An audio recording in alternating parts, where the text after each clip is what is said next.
Hey, welcome back to another edition of Printing's Alive, the podcast with me, your host, Warren Werbitt, where everything and anything print goes. Say what you want, do what you want. We're just happy to have you.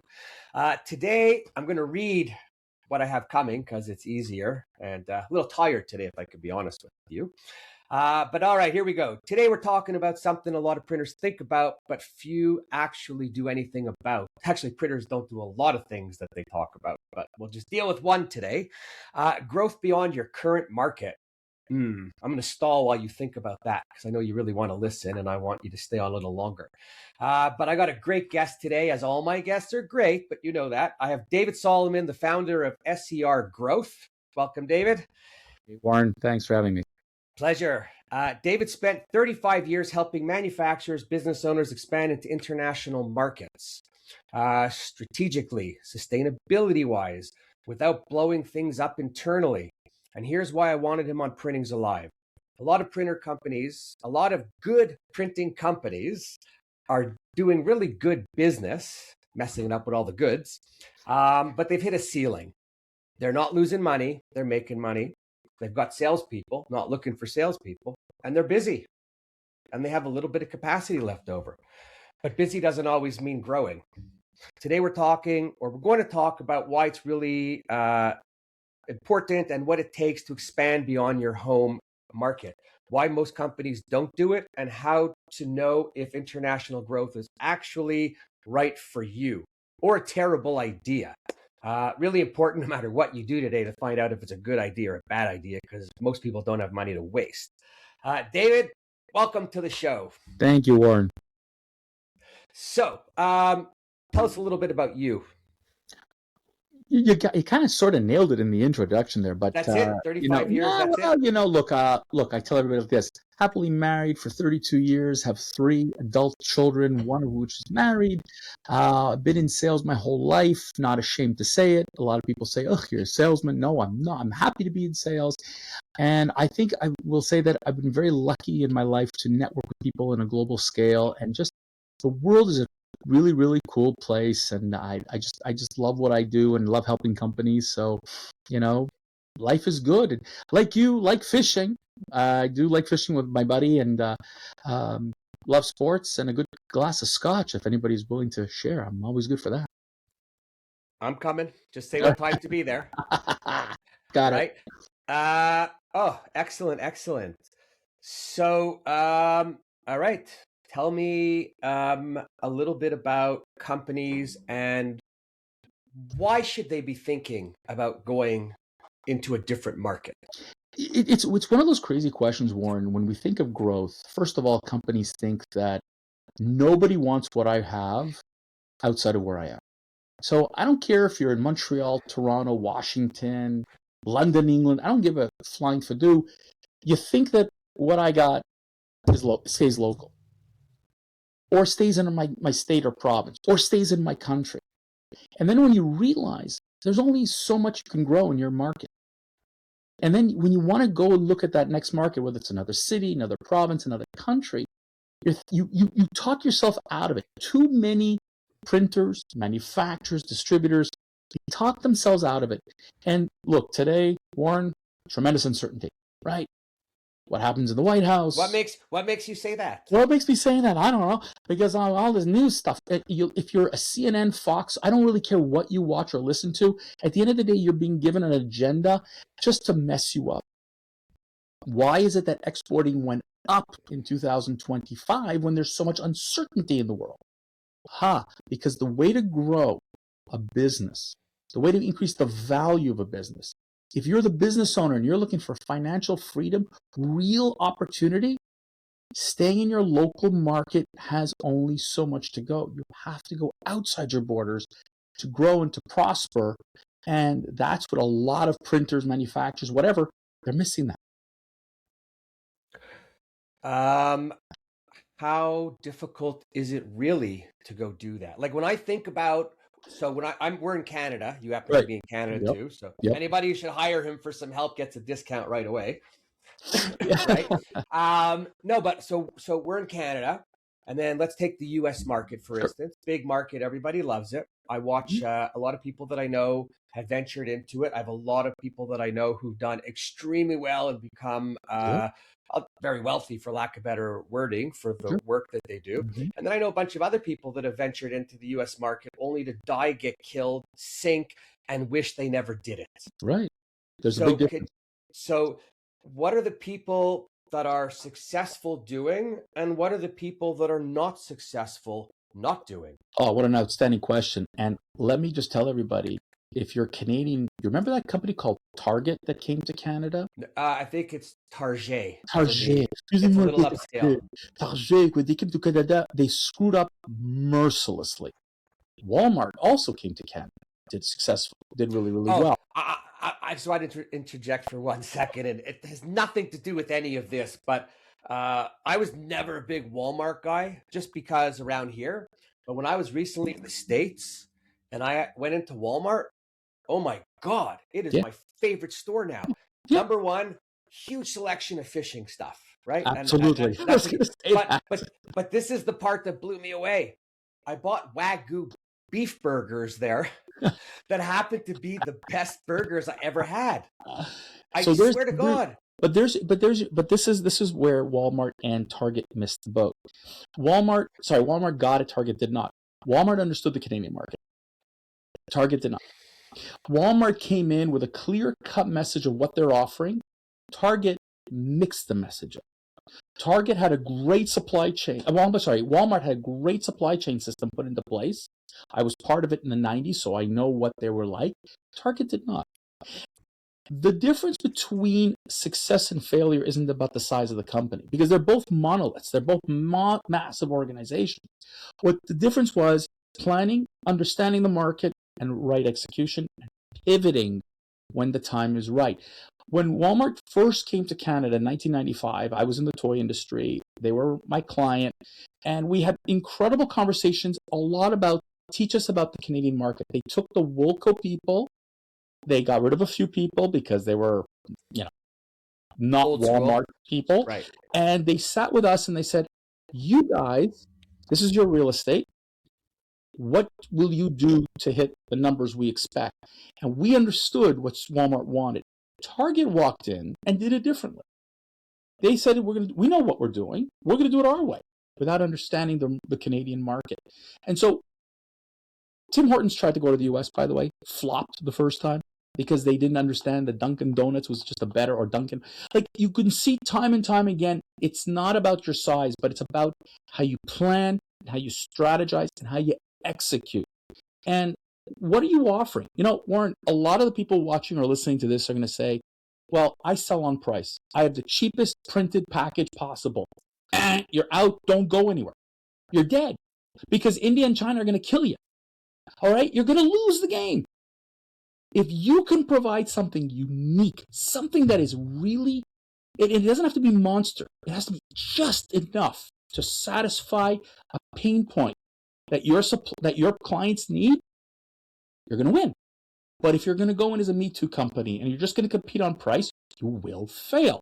And that is where a lot of Canadian businesses who try to go to the US fail. Now, there's another reason, and I'm sorry I'm taking so long. The US is massive, Warren. Massive.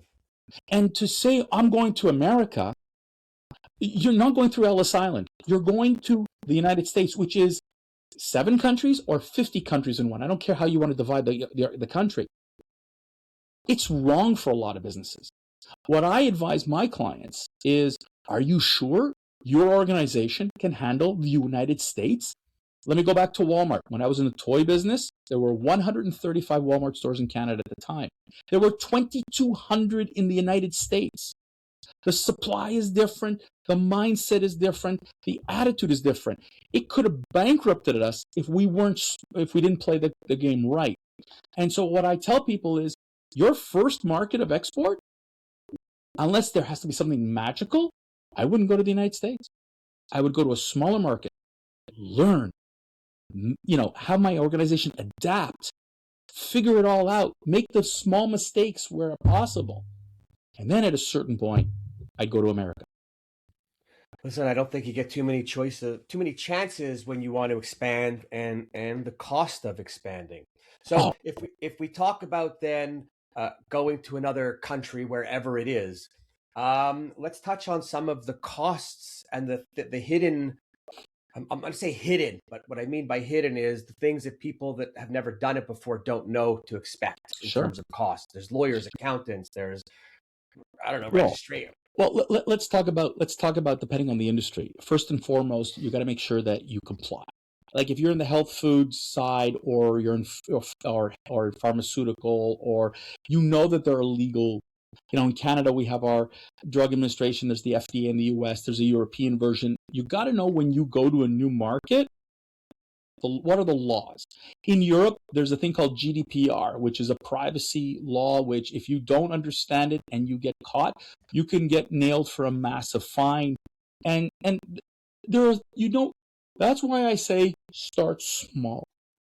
Go to a smaller market where the investment in a lawyer or maybe an accountant or a registration, a trademark, or whatever it is minimal.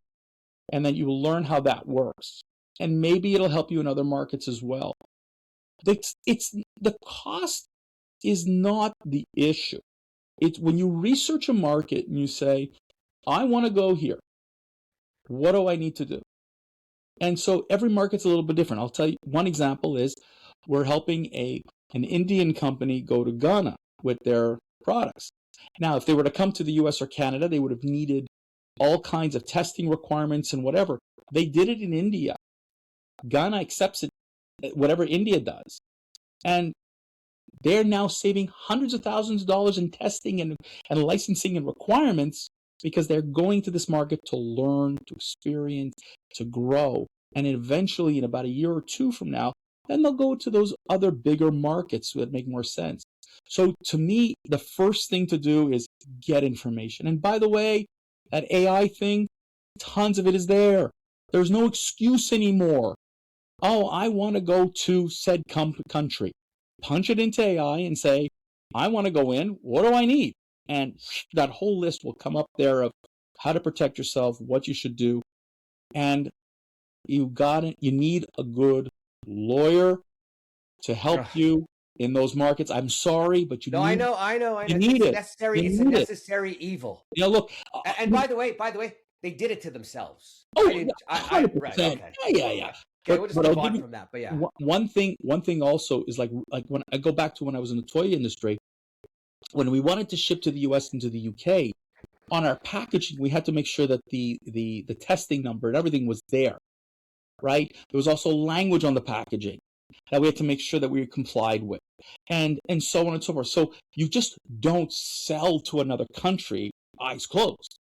There are a lot of local associations, there are a lot of local networking groups, one who are going to help you to figure out what you got to do. 190 countries out there, everybody's a little bit different. When you pick the market, get local knowledge, and then you'll see it'll work out for you. Top three mistakes that people make where Oh, they're going. first mistake is the way we work in Canada or we work here is we work there. Not even close. Okay, it's a sales. This is sales. This is 101. This is not exporting. I don't care. Even from Montreal to Toronto, it's different. So when you're selling in a new market, you got to understand the local culture. Number two, I'm a hero at home. I'm a zero out there. My brand, my name may have zero connotation when I go to that market. So, you're going to have to invest a little bit in branding, a little bit in marketing. You might need a local consultant. You might need something to help you to get to first base. The third thing is, I know this is a virtual world, but get on a plane and go visit your customers there. Go, if you work with a distributor in that local market, I don't care. Don't leave them alone. You should get known in that market. You should feel like you're the local player, not some international newbie. And get to be known, network, create a partnership, partnerships for yourself. Don't leave it to your distributor to run that market entirely for you. Get involved. Well, don't leave it to anyone else. I'm going to say to everybody, don't make that mistake, because forget expanding to another country. Too many people in their businesses start to rely on people that they put too much in their hands and then lose sight of what they're doing in their own companies. So, very important to always have your hand in. The other thing is, I just want to mention, you mentioned going there. I want to mention to everybody, not only going there, locally, get out of your office and go visit your customer. Everybody's so fucking accustomed to doing Zoom. No, but this is, when you're going to know you made a mistake and you didn't visit your customer, when your customer tells you they're going somewhere else. Warren, one of my LinkedIn posts I put up a while back was, hey, if you're the business owner, please get off your ass, go visit your top 20 clients. And I got a lot of flack. What do you think I hired salespeople for? What do you think I have a sales manager for? I said, you know what? Take a page out of GE. Okay? I think it was Jeff Immelt. I think if I remember correctly is his name. He did that. After he took over CEO, he went to go visit. He went to go visit the best customers to learn, to understand. And I'm thinking, why would the CEO of General Electric go out and visit his best customers? Because they're his best customers. Okay? And he wanted to learn and understand what would be changing, what would be needed, what would be different. It's so I watched with my own eyes when I sat with the business owner and when the owner of my company sat with the business owner. That's a different relationship. And so if you're sitting at home or you're sitting in your ivory tower, I agree with you, Warren.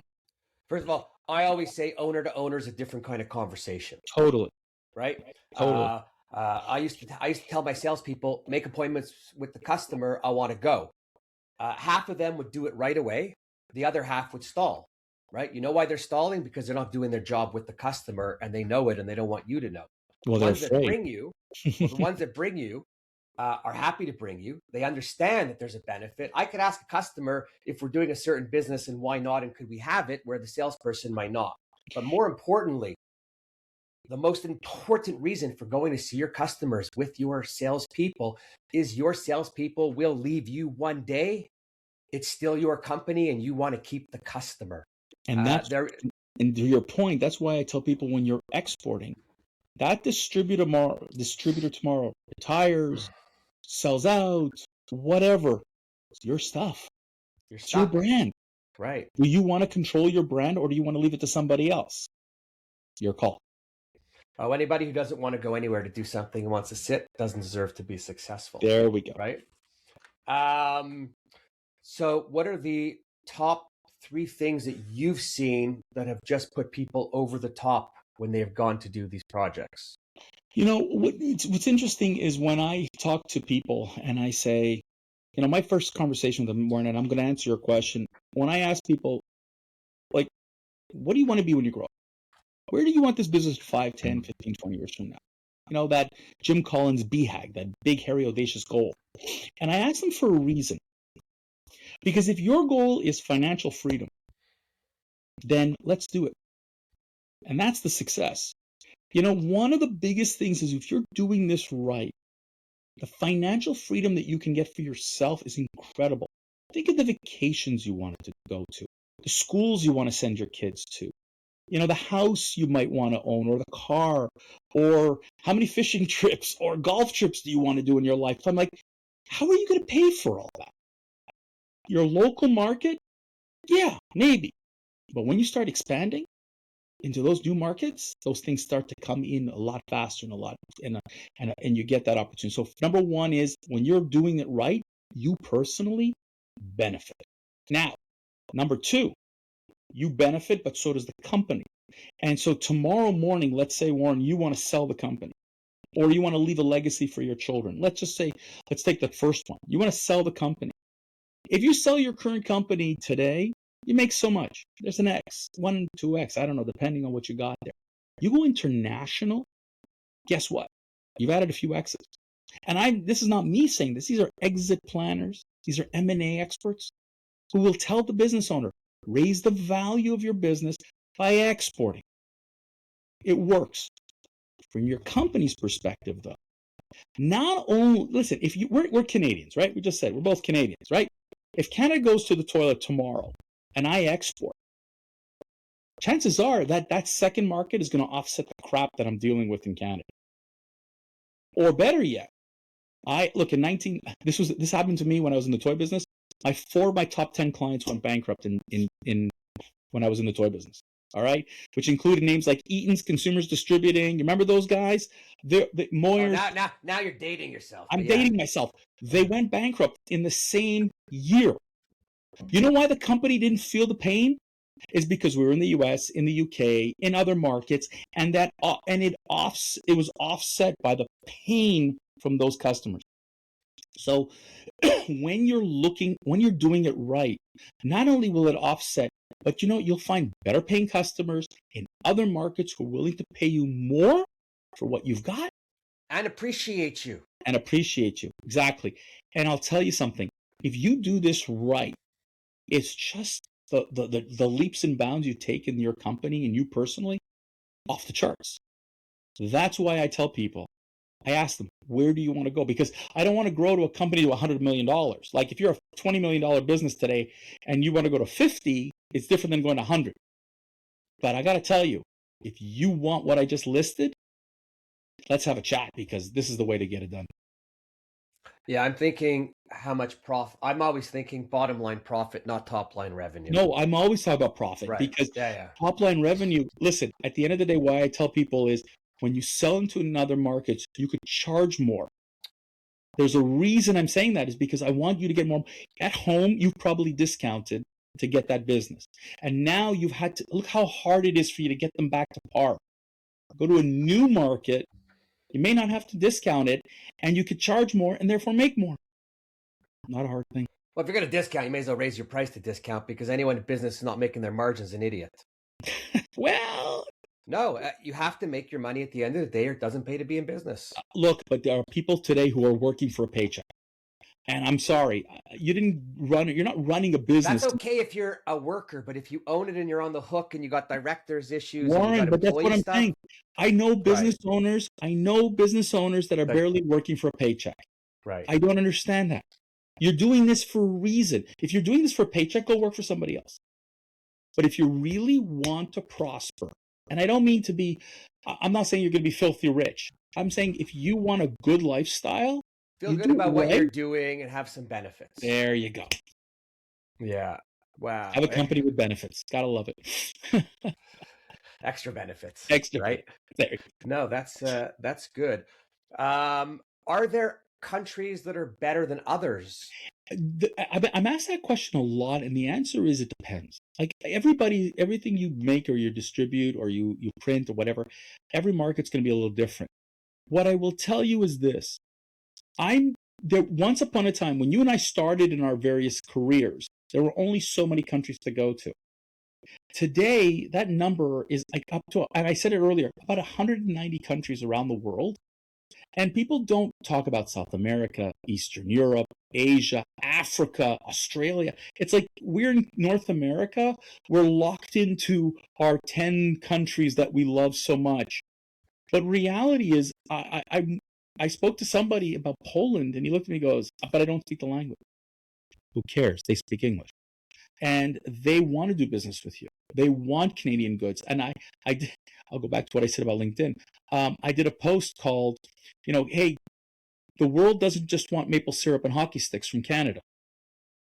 What else do they want? They want poutine. They want poutine, right. Listen, aluminum and steel, there's a demand out there. Finished goods, there's a demand out there. Technology is a demand out there. There is a demand out there for our goods. You got to find it. So there's no one country that I would say, yeah, you got to go there or else. But stop looking at the same 5-10 countries. That's my advice to everybody. Well, I think people do that because they look for the quickest way, which isn't necessarily the best way. Well, there's also the fact that our media talks to us about UK, France, Germany, and the same countries over and over again. Right. But have you ever, what about the rest of the world? Well, that's why, and some people are not going to like what I'm going to say, but the truth is, I don't watch the news anymore. Right? It creates anxiety. I just watch porn. Porn's from all these different countries. I know names of countries you probably don't even know, and everyone seems really happy in those countries. So apparently so. Right? But, to your point, The media is the problem It's because bad for everything. It's not business. It's no, life. but I'm saying if you go when you travel around the world or anywhere. I was in Mexico a few months ago, and I turned on CNN, and there's CNN International. They're talking about South America and Latin America, and they're talking about Asia and Africa and Australia and all these other countries. And you come back to Canada, and you turn on CNN, and you see U.S., U.S., U.S. Well, No that's wonder because we don't CNN know. doesn't have a Canadian office. Well, but I'm saying we don't have. We're watching the news, even when we watch the godforsaken CBC and CTV. Who Do you watches ever those? They're awful. do you ever hear reports about what goes on? Venezuela now, yeah, sure. But did anybody talk about Venezuela beforehand, or Colombia, or Argentina, or Peru? No, of course not. One good thing about Venezuela is I'll probably be able to get back to Los Roques fishing.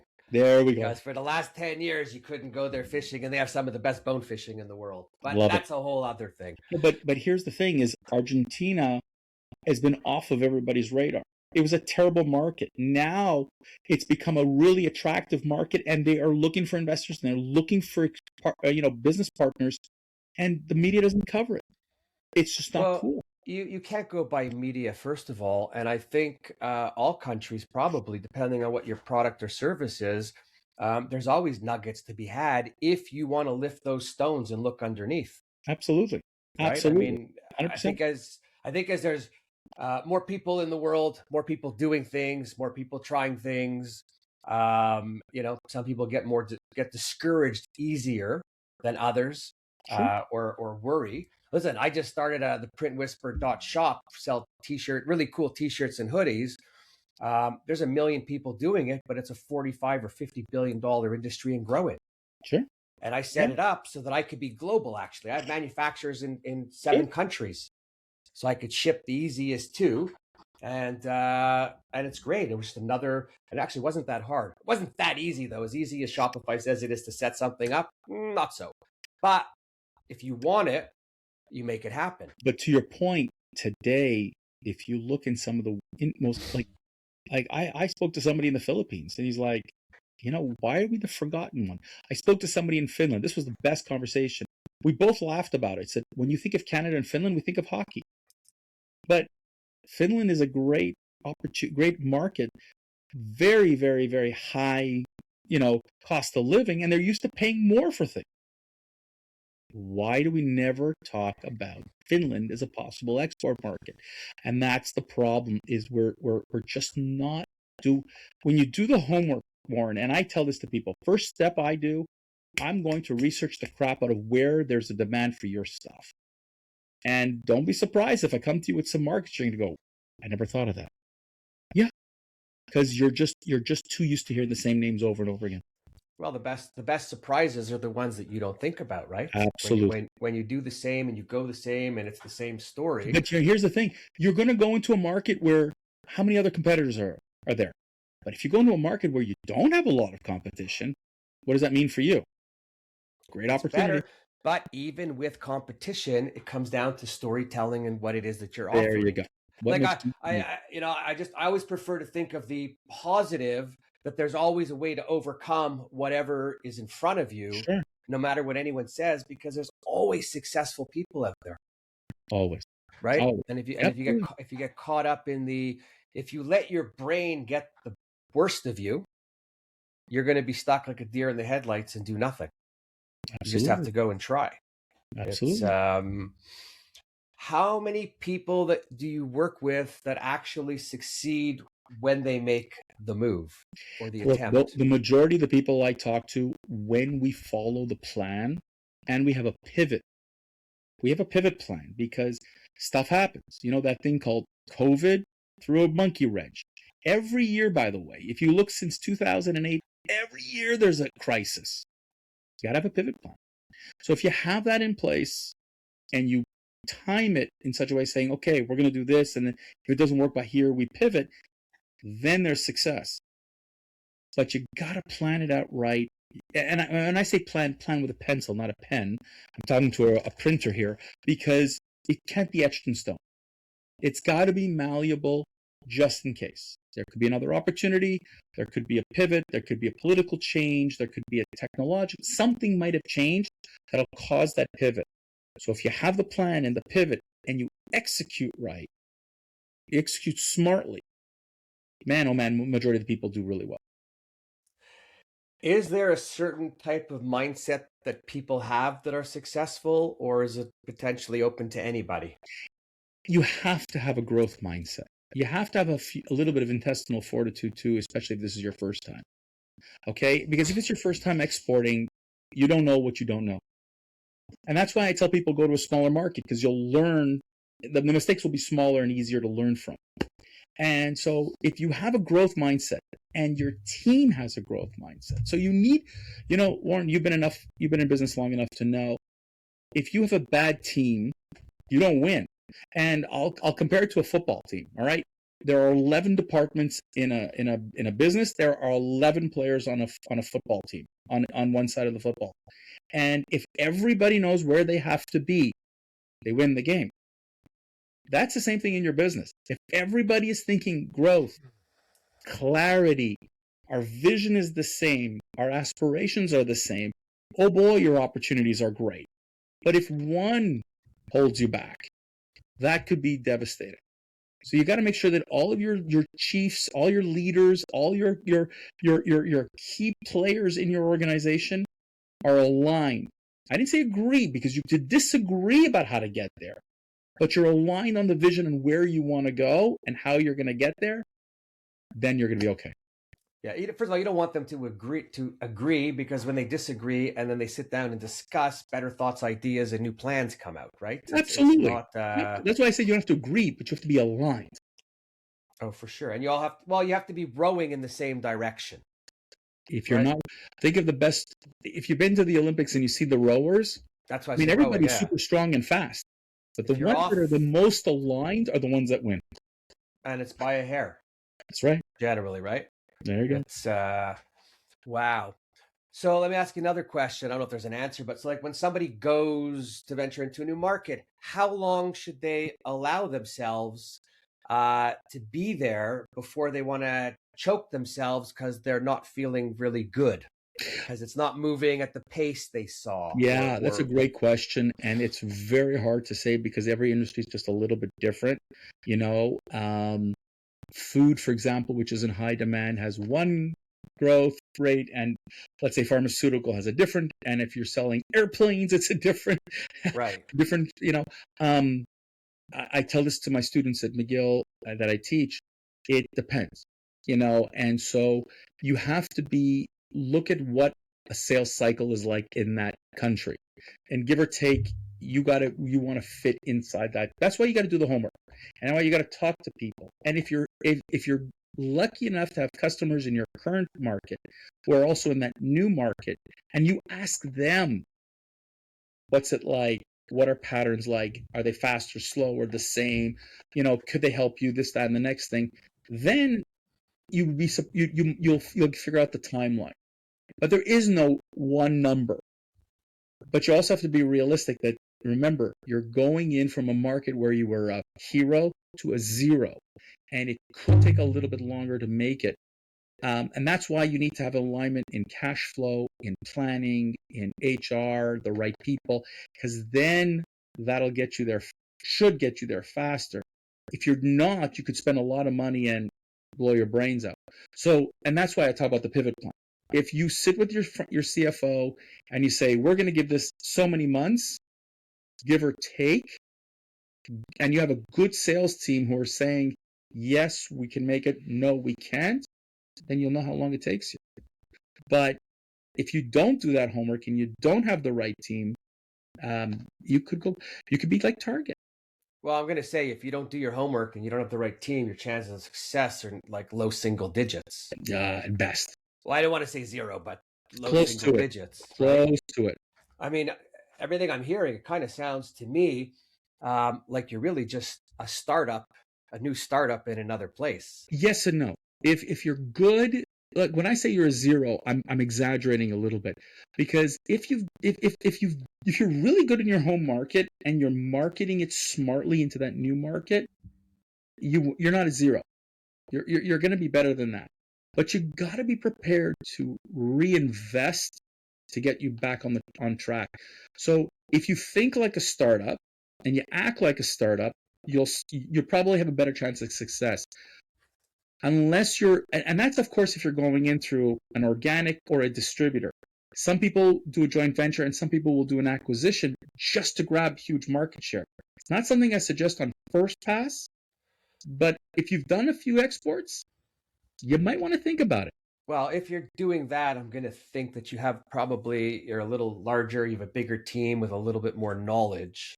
You could right? You could be, but I wouldn't go in and buy into a company in a country I didn't know how the fundamentals of how the country operates. You wouldn't do that. But for example, if I'm starting to sell with a distributor I'll take some arbitrary places like Spain and Portugal and Italy, and I'm going to go, you know what? We could really do much better if we set up shop in Germany and just go boom. Instead of finding a distributor, I might acquire somebody, and that will open even further the market. That's why I say acquisition or joint venture is not the first export market thing I would do. But eventually, as you're starting to gain momentum, that comes on the table and if you have experience. And experience, right? And again, it's back to cash flow and it's back to all these things. And I'm not saying you have to buy a $100 million company, but you might buy a smaller version of you. You might buy the third largest player in that market. I don't know. Hey, listen, it's hard enough here when you run a business to know what to do all the time and do all the right things and employees and customers. And then I think when you venture into another country where, their traditions are different, the way they talk, the way they say things, it's almost scary. I would be, I'm going, whoa. You touched on something really good, and that is culture. And it's something that I've told business owners, and you asked me about mistakes, and I probably should have brought that one up. The way we do business in Canada and the United States is not the way the world does. And I remember one of the first times that I went to Mexico, somebody said to me, "How much do you like tequila?" I said, "I don't drink tequila." Why? He said, "Well, you better start drinking tequila. You're going to Mexico." And it was a little bit of a joke, but it wasn't. Because I got to tell you how much tequila I drank and how much Mexican food I got to. I really love Mexican food, but I didn't really know it back then. It's because before we did any business together, we ate and drank. Right. Well, that's the way to really do it, right? Well, we say that, but in North America, we've become cold. But if you go to Japan and Mexico and Italy and to other parts of South America and Asia, that's the way they do business. The Middle East, that's how they do business. You're not doing business by a cold call. You eat, you drink, you eat and drink again. You might get drunk. You might come to I went to someone's home for lunch. I'm like, what the? Yeah, we went to their house. We had food. It was that you create a personal relationship, and that makes all the difference. And so, if you're not comfortable with adapting to different cultures, don't do this, because you're going to find it very, very hard to grow, because people like to do business with people who they like. And this is sales 101. But in other markets, you really have to be prepared to adapt to the culture. Another thing, time. In North America, you say there's a meeting at 9 o'clock, Warren. The meeting's going to be around 9 o'clock. If you go to Japan and you call a meeting for 9 o'clock and you show up at 9 o'clock, you're late. If you go to Colombia and you call a meeting for 9 o'clock, you might start at 10:30. You might start at 10:30. Right. No, forget about that part. You might start at 10:30. No. And you got to know the cultures. And when I was down in Colombia years ago, and my colleague lost his mind. And I said, dude, this is part of the game. We have to wait. That's why we only have 2 meetings a day. One in the morning, one in the afternoon, because you just don't know. Europe, they go to sleep in the afternoon.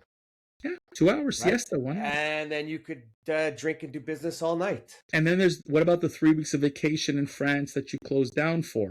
And what about the Chinese holidays? And what about, so Mardi Gras?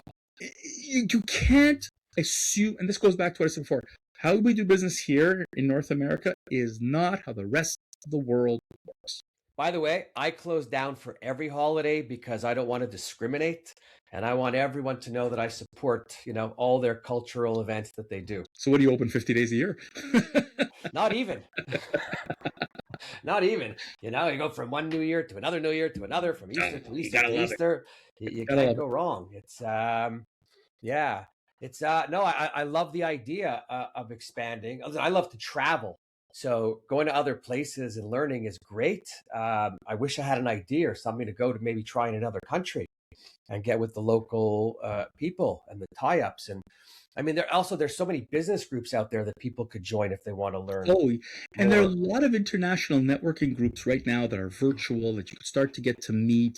And I'm not saying that you have to do everything in person, but this virtual world we're in By the way, right sorry. now, At open the some doors. point, you know, you have to do most things in person. I don't like the fact that we've let it slide where the person to person thing has become less and less. The best relationships are face to face. Knowing Sure. if you're making a deal, you could tell by the way people are in front of you, good, bad. You got to change it up. You got to go. There's no phone. There's no putting someone on hold and blocking them. Right. I think we've just lost, and because of COVID, because that's where a lot of it stems. Uh, COVID has made a lot of people really lazy. I'll tell you, I have networks in about 60 different countries. And some of it was in person over the years, and some of it was virtual. And a lot of these people said, "Hey, when we're ready to do business, you need to come here." And I'm like, "Wow, great, super." So 2026, I have a whole bunch of different places to go to this year that I've never been to meet the people that have had those relationships over the last since COVID. And and that's the way people want to do business today. Start off a little bit virtual, no problem, but you got to end it in person, and that's where the deals are done. I can't agree more. I can't agree more. It's listen, as a salesperson, I take every call that comes my way. Yeah. Why? I'm a believer in karma. I'm a Mm-hmm. believer that you never know who could be on the other end of a phone call. Yep. And I'm picking up the phone. I'm in control of the phone. I could put it down anytime I want. Sure. Right? So there's no reason not to do that. Right. Right? It's So again, just the idea of going to another country, it feels a little scary, feels a little intimidating, right? It can be, but when you have the right guidance, and this is why I do what I do, is I sit with the business owner and I said, let me do this with you slowly and smartly at your cadence. Because I could go fast. I'm notoriously fast at times. But what I tell them is, if you want to grow X% per year, I could do that. You want to go at 5X per year, we could try to do that. But it's really, what's your pace? And I have one client in particular who, when we started, he told me, I want to take my business from 5 to 10 million. And I said to him, oh, okay, so you want to manage double the staff and you want to manage double this and that. And he says, no, no, no, no, no, no. I went, well, then you don't want that. Something's got to have to change. And if you're not ready, then we're not going for double yet. And that changed his mindset. So really, it's, what do you want? It's your business. I can help you to get there, and I'll work at the pace that you want, but it's got to be your pace, not mine. Cool. In some, we mentioned the top three things that go on. What are just some of the things that people might not think about that other people in other countries might be thinking of doing or scamming? Or is there any scams that people should look out for, or some things that people get, I don't know, taken in any way? Because Yeah, I'm a trustworthy guy. I'm a yeah, trusting guy, yeah. right? My favorite line recently has been, finding a distributor is not like you're on Tinder. You're not dating your distributor and let's go. No. What you're trying to do is, don't start with the distributor. Start with the market. Where do you want to go? Because you can go to a trade show, and Warren, I'm sure you've been at these trade shows, and these people come up to you and go, Warren, I can bring you to the moon. I'm the greatest since sliced bread. I could solve all your export problems. And they're scammers. They're doing it to block you, to hurt you, to make sure that, their competitor. There's a reason, and I got burned from that. That was one of the mistakes I made very early on in my career, because I did treat it like Tinder. And I went, oh, sure, this guy's going to do so great for me in this market. And at the end of the day, he blocked us. He blocked us badly. And so it really is just don't fall in love. Ever. Don't treat it like Tinder. Ever. Just your wife. Just your wife. Just your partner. Yeah, absolutely. Yeah, no, you know what? I think that's I'll tell you, I've been scammed too, because I get excited and I'm easily excitable. Mhm. And I wanted to believe that I could trust most people. Now, unfortunately, I've learned the hard way that I've got to be a little bit more weary and make it so that people earn the trust a little bit. That's Right? it. That's When the game. when you're excited, never mind internationally, even locally. Absolutely. Anywhere you go that you need to have a relationship with someone. I'll tell you one crazy thing is, one of my clients decided, he started exporting, and I said, oh, can I see your distributor agreement? And he went, what agreement? I said, what did you do? He says, oh, we did it on a handshake. I said, the days of a handshake and a napkin are dead. Like, who's responsible for? And I listed 5 different things. And I don't want to get into it because I don't want him to know that. I don't want people to know who this is. Yeah. And he said to me, oh my God. And we spent 5 hours together building out an outline for an agreement that he took to his lawyer. And then now he's protected, but he wasn't protected before. That is a huge point about protecting yourself.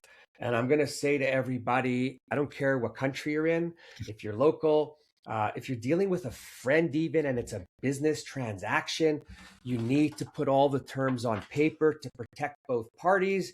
If you're dealing with a friend and something goes bad, you probably won't be friends anyways. But if you have everything in writing and everyone abides by it, it's just a lot better after, and there's no innuendos and usually the person who's going to lend you the money, because that's usually what you're borrowing or it's about, don't assume anything about their money other than that they want it back as per the agreement.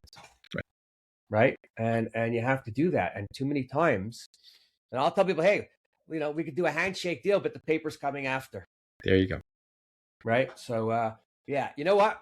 We're going to end it on that one, because trust it's the most important thing.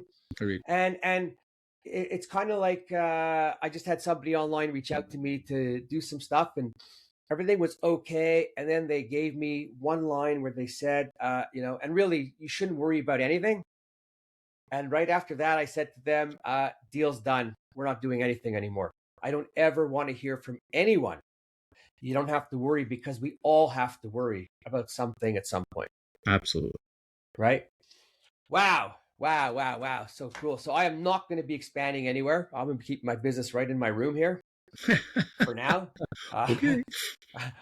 If anyone wants to do a podcast in another country, call me. I'm happy to come visit you and do something together. Right. But wow. Anyways, first of all, thank you for taking the time to come on. Pleasure. I think the topic is completely relevant. I think all business owners, not just in the world I live in, are always thinking of things to do, and a lot of people don't know how to go about doing it. So would it be safe to say that if anyone who's listening wants to reach out to you because they want to understand a little bit more about international growth? Absolutely. Listen, moving? Look, guys, a conversation with me costs you nothing. So feel free, if you want to reach out to me, info@serogrowth.com, SERO growth.com. I'm on LinkedIn. It's David I. Solomon 13. I'm on LinkedIn. And serogrowth.com is my website. Reach out to me anytime. I'm on YouTube. I got LinkedIn stuff, whatever. Let's have a chat. Cool. I will put your website in the description section when it gets posted. I can't think of all the words today, but I'll put it out there. And if anybody wants, before the podcast comes out, well, then I guess you won't be listening to this, so I won't say it. But at any time after you listen to the podcast, if you want to reach David, you could reach me directly, and I'll put you in touch if you're too lazy to do some research. Right? Well, sometimes locally you're allowed to take the shortcuts, but when you want to build business, you're not. No problem. You're not. But so thanks again. If anyone wants to know more about it, this was great. For those of you who are listening, I hope you enjoyed the topic. I'm going to be looking for more topics. If there's anything out there that you're thinking of that you haven't heard anyone talk about, please reach out to me. Let me know. It would be my pleasure to try and accommodate you and everyone else. All that to say, we're going to end it with, again, thank you, David. Thank you to everyone listening. I appreciate you all. And that's it for me. We'll see you soon. Cheers.